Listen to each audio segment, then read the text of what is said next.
मेरे प्यारे बच्चों, आज के इस वीडियो में पिछले वीडियो का बचा हुआ पार्ट, आपके जो अध्याय 15 प्रश्नावली 2 का जो 2 सवाल पिछले वीडियो में बच गया था शेष, उसी सवाल को आज पूरा करने वाले हैं। एकदम बेसिक के साथ, एकदम सहज सरल और आसान भाषा में बताया जाएगा। और तो बिना देर किए आइए वीडियो को फुल एनर्जी के साथ शुरू करते हैं।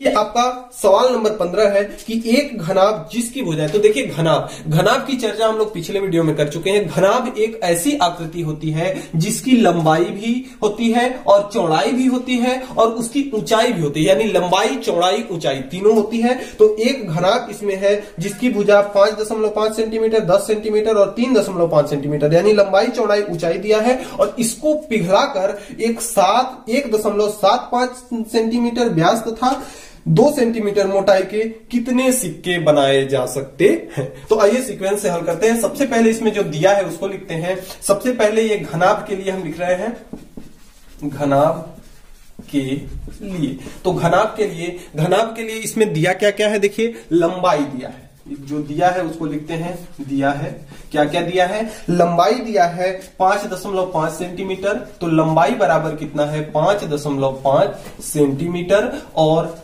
चौड़ाई बराबर दिया है 10 सेंटीमीटर और ऊंचाई बराबर दिया है आपका 3.5 सेंटीमीटर। ये तो घनाभ है। अब इसको पिघलाया जाता है, पिघला करके क्या बनाया जाता है, सिक्का बनाया जाता है। तो अब हम बात करेंगे सिक्के के लिए, सिक्का के लिए। तो सिक्के के लिए अगर देखा जाए तो सिक्का आपका बेलनाकार होता है, क्योंकि उसकी ऊंचाई थोड़ी बहुत होती है जो भी होती है, और उस गोलाकार तल, एक तल नीचे की तरफ गोलाकार होता है, एक तरफ ऊपर की तरफ गोलाकार, यानी बेलनाकार होता है। जिसमें से आपको दिया है व्यास, क्या दिया है, व्यास दिया है आपका 1.75 सेंटीमीटर। तो यहां से त्रिज्या आर का मान कितना हो जाएगा, 1.75/2 सेंटीमीटर। और क्या दिया है, उसकी ऊंचाई, मोटाई या ऊंचाई कह लें, तो ऊंचाई का मान कितना दिया है 2 सेंटीमीटर। तो आपको ज्ञात क्या करना है, तो कितने सिक्के बनाए जा सकते हैं। देखिए इसमें थोड़ा सा हमें कंसेप्ट समझना है। इसको पिघला करके ये बनाया जा रहा है, यानी कि जितना इसका आयतन है उतना ही आयतन इसका होगा, क्योंकि इसी को पिघला करके हम क्या बना रहे हैं, सिक्का बना रहे हैं। तो इसलिए इस घनाभ का जितना आयतन होगा उतना ही सिक्के का आयतन होगा। तो केवल एक सिक्का नहीं बनाया जा रहा है, इतने मोटाई और इतने व्यास के कई सिक्के बनाए जा रहे हैं। तो हम मान ले रहे हैं, एक स्टेप हम यहां लिखते हैं कि माना,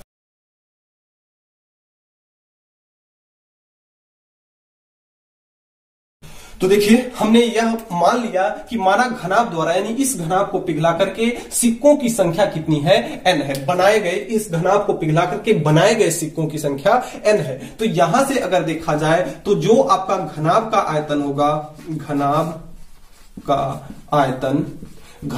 आयतन आपका बराबर होगा सिक्कों का आयतन। और कितने सिक्के बनाए गए हैं, n सिक्के, तो बराबर होगा आपका n सिक्कों का आयतन, सिक्कों का आयतन।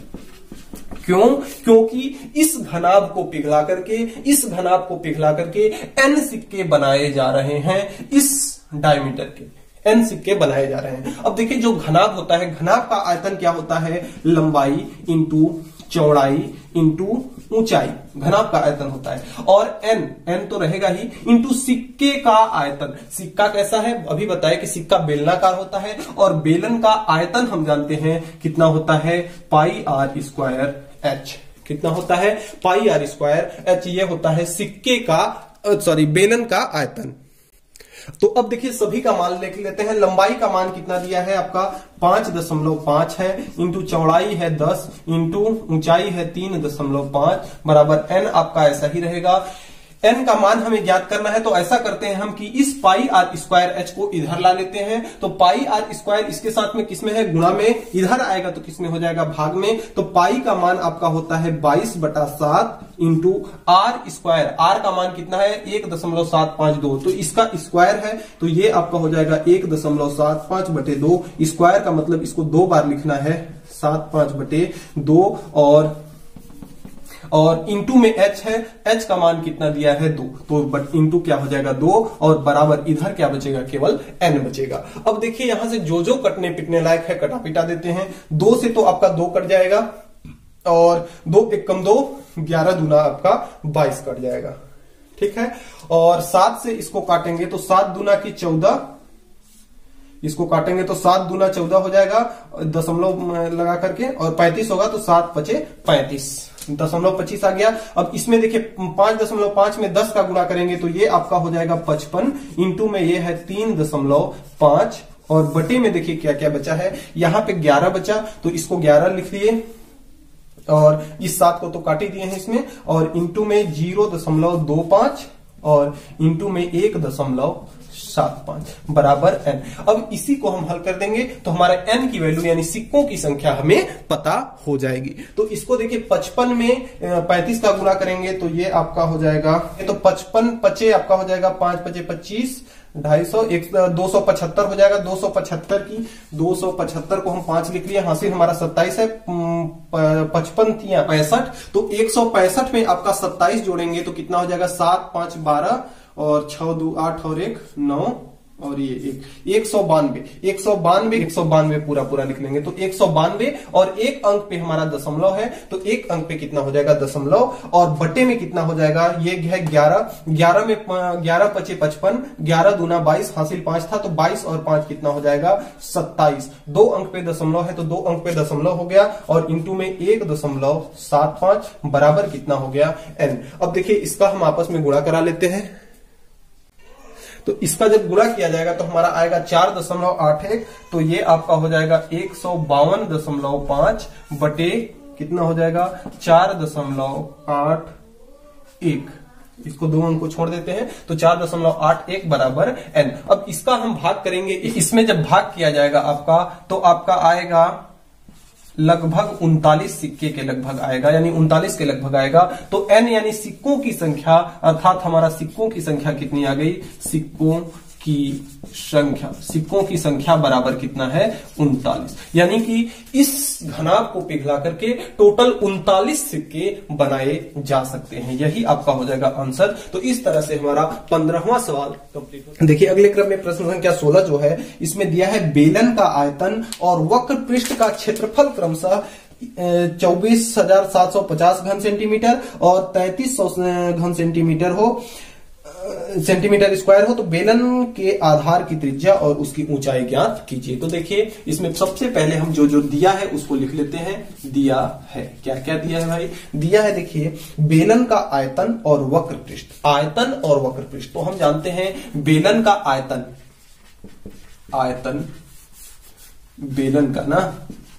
बेलन का आयतन कितना दिया है, बेलन का आयतन दिया है आपका 24,750 घन मीटर, तो ये आपका है 24,750 घन मीटर यानी मीटर क्यूब। और इसका वक्र पृष्ठ किसका, बेलन का वक्र पृष्ठ का क्षेत्रफल कितना दिया है 3300 सेंटीमीटर स्क्वायर, 3300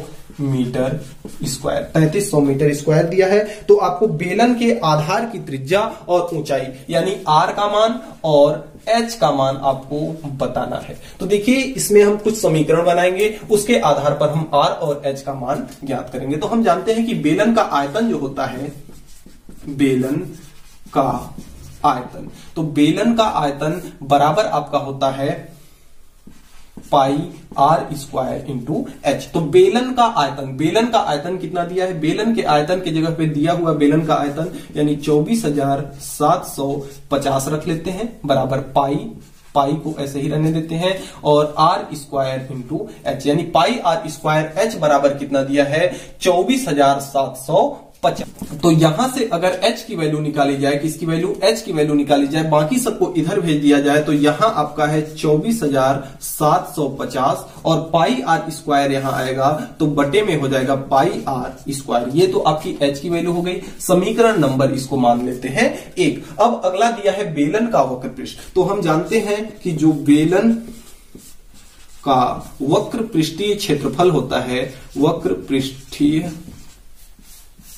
क्षेत्रफल, बेलन का वक्र पृष्ठीय क्षेत्रफल होता है 2 पाई आर इंटू एच। तो 2 पाई आर इंटू एच, बेलन का वक्र पृष्ठीय क्षेत्रफल का मान कितना दिया है 3300, तो ये आपका हो जाएगा 3300 बराबर किसके हो जाएगा 2 पाई आर एच के। तो यहां से अगर एच की वैल्यू निकाले जाए, यहां से अगर हम एच की वैल्यू निकालें तो बाकी सबको इधर अगर भेज दें तो यहां कितना है आपका 3300 है, बटे में नीचे हो जाएगा आपका 2 पाई आर। तो 2 से तो आपका ये 3300 कट जाएगा, इसका भाग देंगे तो कितना हो जाएगा आपका 2 एकम 2, 2 छक्का 12 और 2 पंचे 10, 1650 बटे पाई आर बराबर एच। इसको मान लेते हैं समीकरण 2। अब देखिए समीकरण 1 और समीकरण 2 को देखा जाए तो समीकरण 1 भी एच का मान है, समीकरण 2 भी एच बराबर है। तो यहां से हम समीकरण 1 व 2 से, समीकरण 1 व 2 से, तो समीकरण 1 व 2 से क्या देखने को मिलता है, दोनों के आरएचएस क्या है बराबर है, एच बराबर यह भी है, एच बराबर यह भी है। तो समीकरण 1 को अगर देखा जाए तो 2470 बटे, इसको लिखते हैं 24,750 बटे में कितना है पाई आर स्क्वायर और बराबर है एच। तो बराबर इस एच के जगह पे इस एच का मान रख लेते हैं, तो इस एच का मान कितना है 1650 बटे पाई आर, 1650 बटे पाई आर, 1650 बटे पाई आर।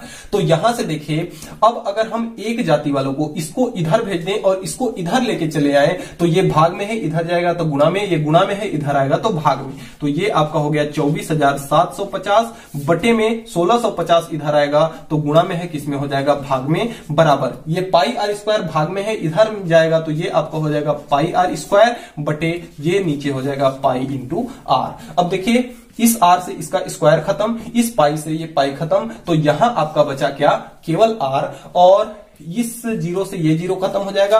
5 से इसको काटते हैं तो 5 से काटेंगे तो 5 चौक हो जाएगा 20, 4 बचा ये हो गया 9 पचे 45, 2 बचा 25 हो गया, 5 पचे 25 बटे इसको काटेंगे 5 से तो 5 तिहाई 15 और 5 तिहाई 15 बराबर कितना हो जाएगा, बराबर आपका हो गया आर। अब 33 से क्या देखते हैं ये कटेगा क्या, तो यहां से आर का मान 33 से काटेंगे तो 33 एकम कितना हो जाएगा 33, कितना बचा 7 और 9, 9 7 16, 9 7 कितना हो गया 16 और ये हो जाएगा 165।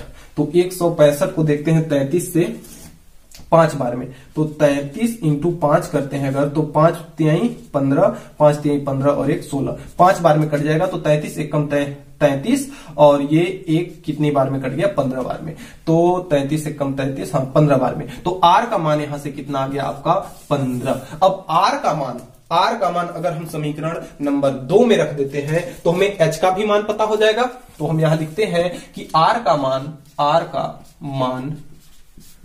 समीकरण 2 में रखने पर, तो आर का मान समीकरण 2 में रखते हैं। समीकरण 2 आपका कितना है 1650 बटे पाई आर, पाई का मान हम रख लेते हैं यहाँ 22 बटे 7 इंटू में यहां से आर है तो आर का मान हमें पता है कितना है 15 है, बराबर कितना है एच है। तो 7 बटे के बटे में है तो ऊपर चला जाएगा, तो ये आपका हो जाएगा 1650 इंटू 7 बटे 22 इंटू 15 बराबर कितना हो जाएगा आपका एपिटा लेते हैं 15 एकम 15, इसको काटेंगे तो 15 एकम 15, एक बचा 15 हुआ, 15 एकम 15 और यहां से कितना हुआ 0, यानी ये हो गया आपका 110 इंटू में 7 बटा 22, सॉरी इसको 110 को भी कटा लेते हैं 11 दूना 22 और ये हो जाएगा आपका 11 एकम 11 10 बार में, 11 दाही में 110, तो और ये 2 एकम 2, 2 पंचे 10, तो यहां ऊपर में बचा आपका 5, इसको थोड़ा सा ध्यान दे लीजिएगा आप लोग, ऊपर में बचा 5 और ये कितना हो गया 7,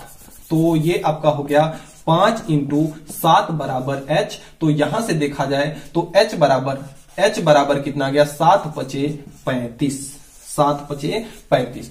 तो हमें पूछा क्या क्या था, ऊंचाई पूछा था और त्रिज्या पूछा था, ऊंचाई पूछा था और त्रिज्या। तो त्रिज्या कितना आया हमारा, त्रिज्या बराबर है 15 और ये सब कुछ मीटर में है तो इसलिए यह मीटर में होगा। और ऊंचाई कितना आया, ऊंचाई बराबर है आपका, ऊंचाई आया 35, तो ये आपका हो जाएगा 35 मीटर, यही आपका आंसर हो जाएगा। इस तरह से हमारा 16वां सवाल कंप्लीट होता है। इस प्रश्नावली का अंतिम सवाल कंप्लीट हुआ। तो डियर स्टूडेंट्स, आज के वीडियो में इतना ही। हमें उम्मीद है कि आज हमने जो भी पढ़ा आपको अच्छे से समझ में आया होगा। और वीडियो आपको ये कैसी लगी ये आप कमेंट बॉक्स में कमेंट करके हमें जरूर बताएंगे। और चैनल पे आप नए हैं, चैनल को अभी तक आपने सब्सक्राइब नहीं किया है, मेरा पढ़ाया हुआ अगर आपको समझ में आता है तो प्लीज चैनल को सब्सक्राइब करके बेल आइकन को प्रेस कर लें ताकि मेरे आने वाली वीडियो की अगली नोटिफिकेशन सबसे पहले आप तक पहुंच सके। तो मिलते हैं नेक्स्ट वीडियो में, नेक्स्ट डे नेक्स्ट टॉपिक के साथ। तब तक के लिए गुड बाय।